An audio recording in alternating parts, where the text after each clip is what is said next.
On today's episode of Police Brutality, let me tell you guys my police brutality experience. Story. I'll be short with this story. And what I want you guys to learn is to the ending of this video, I want you guys to learn something. Now, at the time when I was harassed by the police, I was going to school. I was in a university. Right, I take my 300 level. So I went home to see my parents because my food stuff had finished. So I went home to grab food stuff. You know, has to be right. My mom packed a lot of food stuff for me. Inside that food stuff was soup, stew, and some pots and the rest because obviously my pots were missing. I had friends who will come and take things and they don't return it, so I had to get more. And I entered the bike from the house to the junction where I will enter bus heading to Futo. As soon as I stood on that road for 20-30 minutes, I'm not even capping, right? As soon as I entered the bus, a bus finally came. As soon as I entered the bus, one white Hilux swerved in front of that box with such speed and aggression that made the driver match brake on time, and I jerked forward to hit my head on the chair behind the driver. And this bunch of police officers, about 6 of them, 4 were in the back and then 2 were in the back seats. 4 were in that place that they usually hang. They all jumped down and they told me to come out. I was the only guy in that bus. The rest were just ladies. And I came down. They told the driver to go. The driver said, let him bring down my things from the boot. So the driver brought down my things from the boot. I was carrying load. Then they told the driver to go. I was just looking at his paper. I didn't say anything. Because I know what this is. I've faced harassment before, so I know what this is. It's not a new thing to me. They told me to enter their van.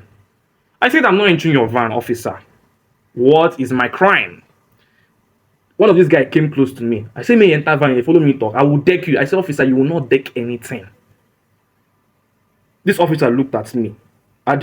So while he was engaging with me, the others were now going through my stuff. Right? Because I hesitated, I'm not entering their vehicles. I know what they do. They will carry you somewhere and they will force you at gunpoint to withdraw. It happened to a lot of friends of mine. I'm not going to be in that situation. I can never be in that situation. So while I was engaging this guy, the others were searching my things. I'm like, make sure say we no see canal for here, or make sure say we no see blah blah blah. And somebody now said something. One of the officers that was helping him massage now said, you go they distracted. When this guy come put something for inside, you no go no.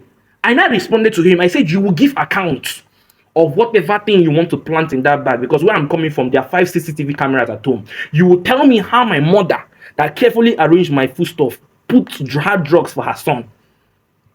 And the guy replied, he was very shocked. But he continued his action. Then I engaged that person. But the other guy was now like trying to drag me into the van. I refused. I said, officer, I am not entering. This guy literally cocked his gun. And he said, I will waste you and nothing will happen. At that point in time, crowds started coming because it was at a popular junction. And I told him, I will be your judgment. I said, I will be your judgment. He actually cocked this gun. Right? You know what it means for him to set the gun to shake. He actually cocked the gun. I went close to the muzzle of his gun and I placed my chest on that gun. I said, officer, I will be the last person you will ever kill on this earth. It doesn't matter who you've killed before. It doesn't matter how you've wasted innocent souls and hit their body, but I will be the last person you will kill. Officer, I will be your judgment. The guy now brought down his gun. He now said, I did talk too much. Say, don't worry. Where we won't go, he won't see waiting I go. He won't see my. He tell me say I should parole like this. I say I should rake like this. Where we won't go, I want me you rake. I say, officer, I'm not moving a dime from this spot. And I told him, so you actually cocked your gun and you intended to shoot me. You intended to take a life you did not make, officer. You intended to take my life. A life that a woman carried for 9 months. You wanted to take a life that my mother carried in her womb for 9 months. And for over 23 years of my life, she has been taking care of me. Because I was 23, right? When you attempted to take my life, officer, me who was sent to glow in a dark society as Nigeria, you wanted to take my life. The person that was sent to liberate Nigerians. My life, officer. Me who carry a blue flame on top of my head, you attempted to take my life. I said, officer, I have seen death. You are nothing close to death. You don't even smell like death. At the time, people started gathering because I was raising my voice. It is not me being arrogant, though. It's me being frustrated of the harassment. And at this point, I wanted this guy to shoot me because I know he cannot shoot me. I know that that bullet will not come out. When I'm close to death, I know this. I know the senses. I know my spiritual organs are active. I'm a very spiritual person. I knew it was nothing close to that. Then the main Oga came down. I looked at his rank because I know how to rank officers. I looked at should I know the rank. I said, DPO, do you see the lackadaisical, rascalic behaviors your officers are saying? They must be apologizing. I said, officer, I want the statement. I said, I'm going to make a statement. I'm going to come. In fact, I told him I hopped on their vehicle. While they are done searching and did not something, I now hopped on their vehicle. I said, we are going to your station. I want to see what this guy wants to do to me. The man was like, who do you think? The other guy was not shouting. Who do you think? I said, you are talking to a nephew of the DSS officer. I know be DSS. I'm not a nephew to any DSS officer. I just put that one out there because at this point I wanted to understand. I wanted to understand the show of power. I said, you're talking to a nephew of a DSS officer. So when you're talking about power, the Oga of your Oga is my Oga. This thing happened in Imo State though. And those were Tiger-based special officers. Because I saw their plate number. I know them. You know what then happened? The DPO person, the higher ranking officer that came down, diffused the whole situation and apologized to me. Now, mind you, those guys that were searching my bag, they have poured my mother's soup over my book and my clothes. That was why I decided to go to their office. Because when I saw what they have done, I was no longer interested in going to school. I now wanted to go to their office. Because there's no way I'm going to take that. The guy was now begging me that I should just fashi the whole thing.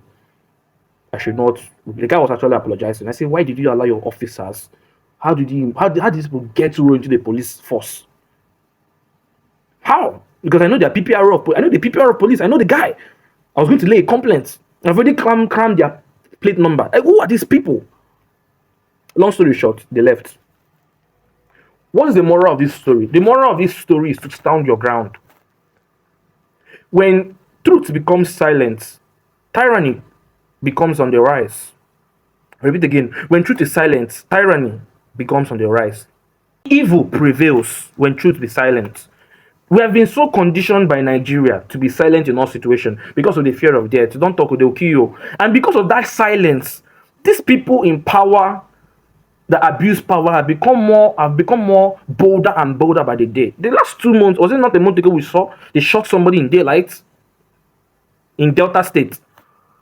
That is because of we became silent. We sealed our mouth, and these people became more bolder in their atrocities. Because at the end of the day, there's nothing we can do. We don't talk. We don't hold them accountable, and that's going to change. And the funny thing is that I'm not a criminal. I don't do fraud. I don't smoke. That is the reason why I was able to stand my ground. The reason why so many of us don't want to talk, because people are engaging in criminal behaviors, and if they true investigate you, they will find that and you'll be in more trouble. That's why when you people are harassed by the police, the easiest way is to sort them. You people are the one enabling this police officer to be crooked. Nigerians are the ones enabling them. You go enter bus, you go see say the bus driver does not have a license and the vehicle is not registered. He knows this, but he carries the vehicle to drive out, and then when he reaches the checkpoint, he would bribe them with 100 naira or 200 naira. And from time to time, every police officer now think that they are in their rights to collect 100 naira from every bus driver.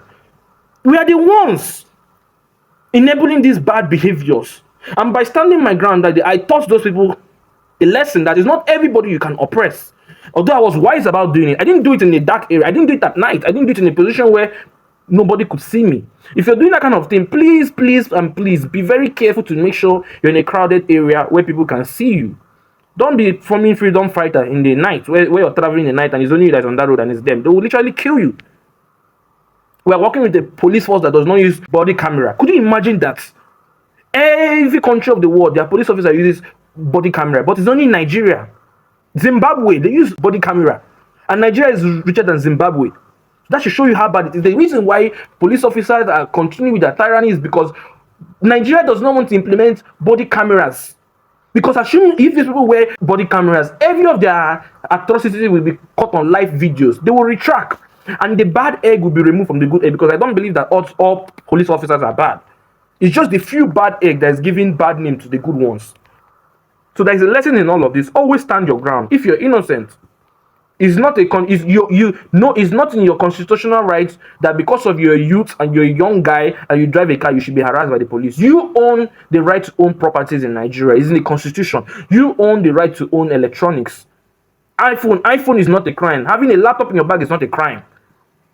So please say no to police brutality and always lend your voice and stand for the truth at all times. Remember, if you don't talk, they will kill you.